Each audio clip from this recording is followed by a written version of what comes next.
Once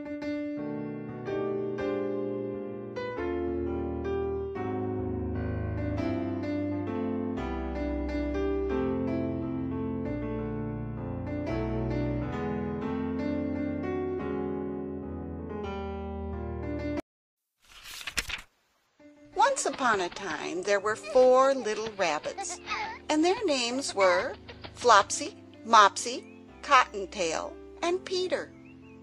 They lived with their mother in a sandbank underneath the root of a very big fir tree.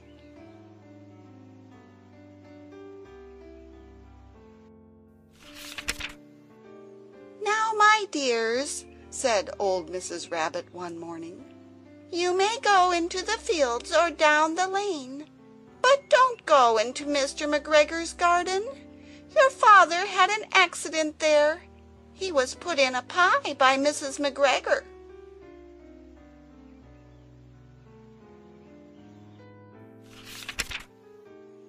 "Now run along and don't get into mischief. I'm going out."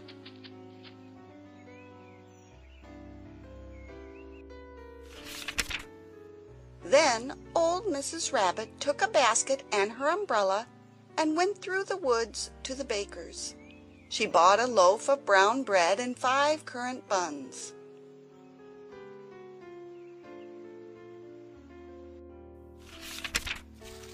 Flopsy, Mopsy, and Cottontail, who were good little bunnies, went down the lane to gather blackberries.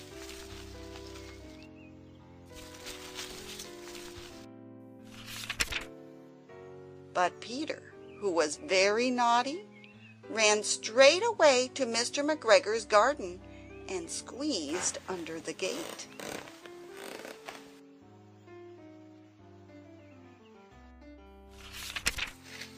First, he ate some lettuces and some green beans, and then he ate some radishes.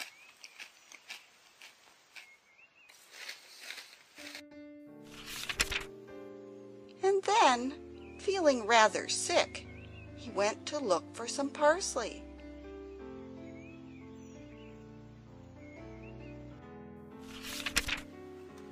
But round the end of the cucumber frame, who should he meet but Mr. McGregor?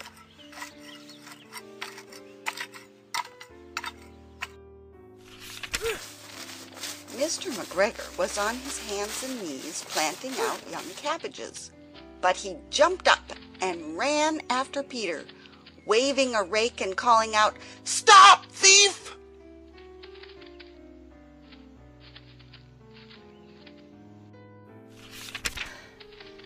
Peter was most dreadfully frightened. He rushed all over the garden, for he had forgotten the way back to the gate. He lost one of his shoes among the cabbages, and the other shoe amongst the potatoes.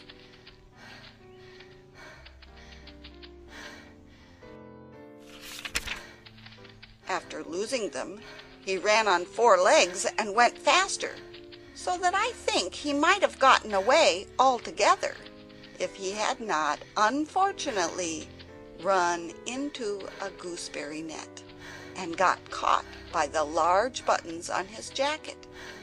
It was a blue jacket with brass buttons, quite new.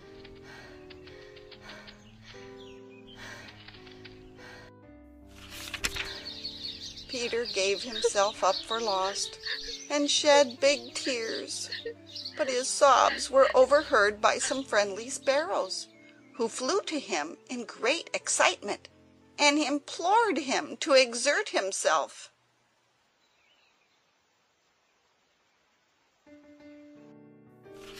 Mr. McGregor came up with a sieve, which he intended to pop on the top of Peter. But Peter wriggled out just in time, leaving his jacket behind him.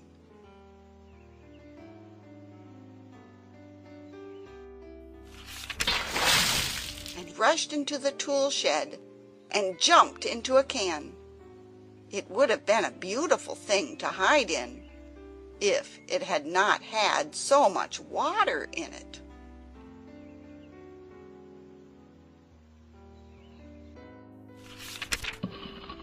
Mr. McGregor was quite sure that Peter was somewhere in the tool shed, perhaps hidden underneath a flower pot.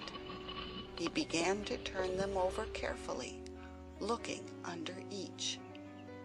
Presently Peter sneezed. "Goody-choo!"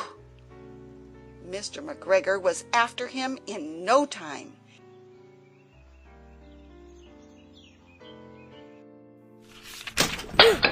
And tried to put his foot upon Peter, who jumped out of a window, upsetting 3 plants.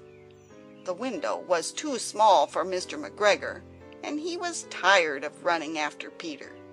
He went back to work.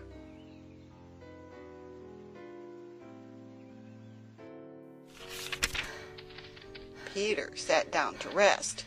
He was out of breath and trembling with fright, and he had not the least idea which way to go. Also, he was very damp with sitting in that can.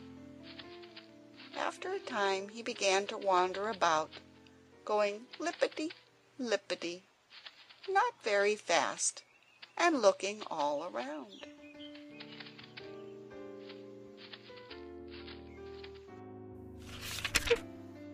He found a door in a wall, but it was locked, and there was no room for a fat little rabbit to squeeze underneath. An old mouse was running in and out over the stone doorstep, carrying peas and beans to her family in the wood. Peter asked her the way to the gate, but she had such a large pea in her mouth that she could not answer. She only shook her head at him. Peter began to cry.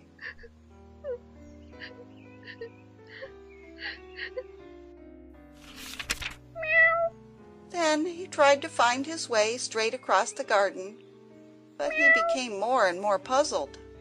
Presently he came to a pond where Mr. McGregor filled his water cans. A white cat sat staring at some goldfish. She sat very, very still, but now and then the tip of her tail twitched as if it were alive. Peter thought it best to go away without speaking to her. He has heard about cats from his cousin, little Benjamin Bunny.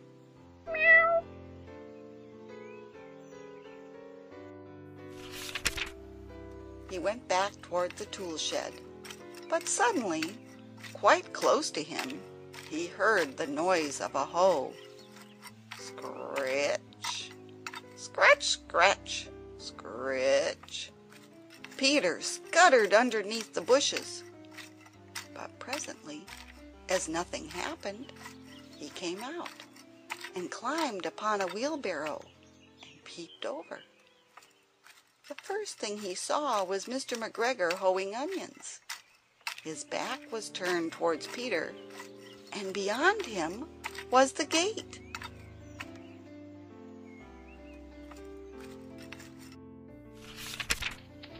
Peter got down very quietly off the wheelbarrow and started running as fast as he could go along a straight walk behind some black currant bushes.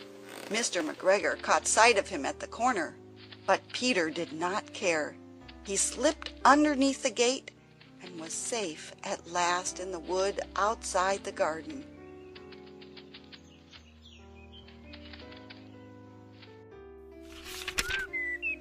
Mr. McGregor hung up the little jacket and shoes for a scarecrow to frighten the blackbirds.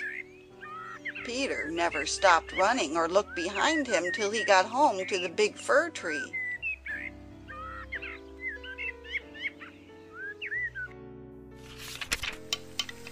He was so tired that he flopped down upon the nice soft sand of the floor of the rabbit hole and shut his eyes. His mother was busy cooking.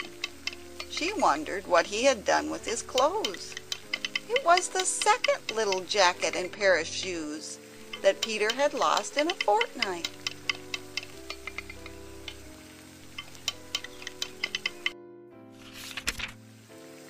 I am sorry to say that Peter was not very well during the evening.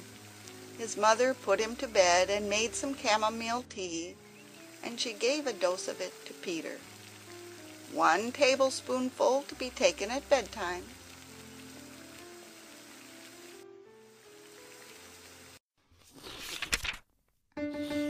But Flopsy, Mopsy, and Cottontail had bread and milk and blackberries for supper.